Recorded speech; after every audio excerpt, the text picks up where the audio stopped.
Часто низька націоналісти і уличні крикуни додівають нас, русинів Закарпаття, що наш місцевий референдум був незаконний. Чому много людей ведь не знають правду, а ведь може і не хочуть її знати?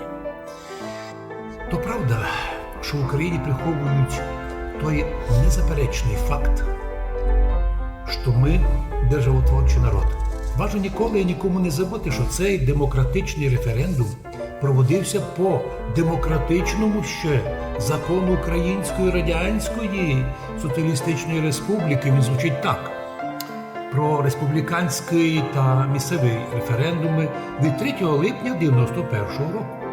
Ну, раз і президент України також визнає, що утворення незалежної України відбулося не літом 91 року простим політичним проголошенням Верховної ще Радянської Ради, а саме фактом референдуму 1 грудня та датою опублікування його 4 грудня, то і ми також можемо з тим згодитися і стверджувати, що саме 1 до 4 грудня це є юридичний день створення незалежної України.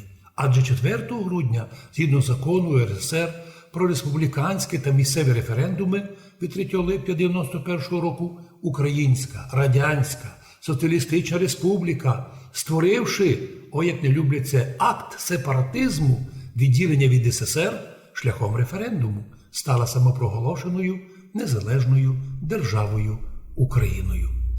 Це не люблять многі чути, але це юридичний факт.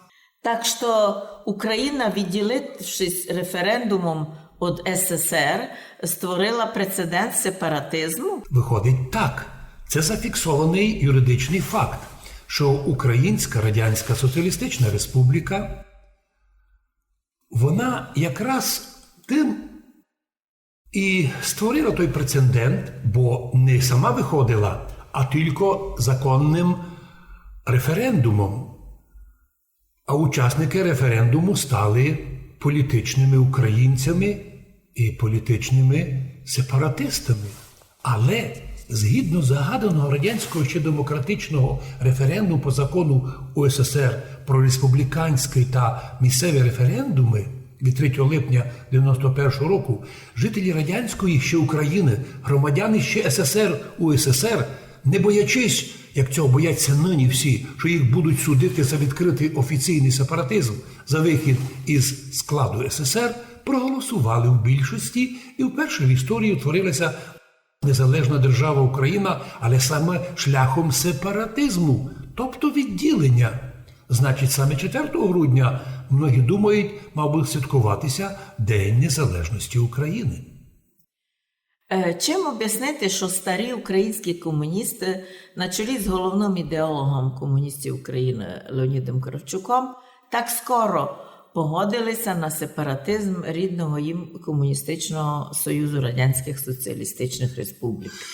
Рідний їм комуністичний СССР давав їм і владу, і гроші, і життя. І ось чим пояснити?